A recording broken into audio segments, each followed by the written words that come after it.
See here, this is a layout diagram of hydropower plant. Okay, it consists of various parts.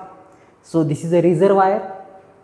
It contains a huge amount of water is stored here. Okay, खूप मोठ्या प्रमाणात याचं पाणी साठा केला जातो. त्याच्यानंतर डॅम म्हणजे काय, सिव्हिल कन्स्ट्रक्शन आहे, धरण.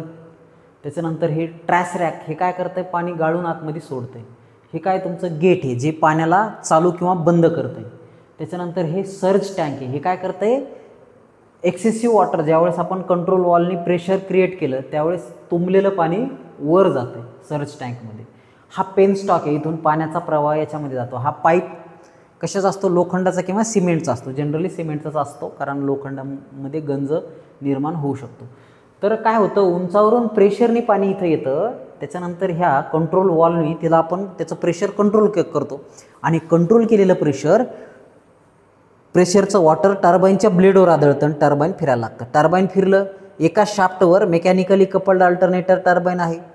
मग टर्बाईन फिरलं, अल्टरनेटर फिरलं की 3 फेज इलेक्ट्रिसिटी तयार होईल आणि ती 3 फेज इलेक्ट्रिसिटी आपण काय करतो, स्टेप अप करतो with the help of step up transformer आणि मग ती आपण ग्रीडला देतो.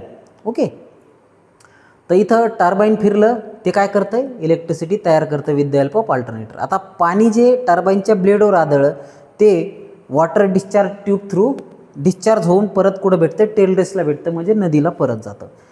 तर अशा पद्धतीनं पाण्याच्या स्थितीज ऊर्जेपासून आपण इलेक्ट्रिकल एनर्जीमध्ये कन्व्हर्जन करतो. तर या सगळ्या पार्टला आपण काय म्हणतो, पॉवर हाऊस म्हणतो.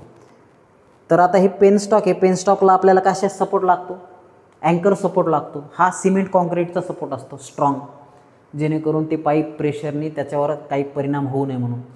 तर अशा पद्धतीने खूप मोठं धरण बांधून हा खूप मोठा पाण्याचा साठा निर्माण केला जातो रिझर्वायर थ्रू.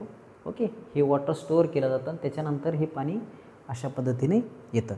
तर हा आहे तुमचा layout of hydro power plant. हा हायड्रो पॉवर प्लांट हा याच्यासाठी महत्त्वाचा आहे की हा इथं free of cost electricity generate होते. इनिशियली कॉस्ट लागणार, धरण बांधायला लागणार, त्याच्यानंतर हे सगळं तयार करायला लागणार, पण रनिंग कॉस्ट मात्र 0 आहे. इथं का दगडी कोळसा जाळायचा, का इथं का तुम्हाला युरेनियम जाळायचं आहे, तर हा फ्री ऑफ कॉस्ट आहे. डिझेल वगैरे जळत नाही, काहीच नाही. निसर्गामध्ये जे जलचक्र आहे, ओके, पाऊस पडल्याच्यानंतर पाण्याची वाफ होते, परत पाऊस पडतो, हे जे चक्र आहे, तर या चक्रामधून पाणी तर सतत निर्माण होणारच आहे. ओके, तर हा रिन्युएबल एनर्जी सोर्सेस आहे, म्हणून याचा जास्तीत जास्त वापर केला पाहिजे. आणि जर असं जर केलं तर पर्यायाने काय होईल, आपलं पोल्युशन कंट्रोल होईल आणि आपली जी नीड आहे एनर्जीची ती पण फुलफिल केली जाईल. ओके.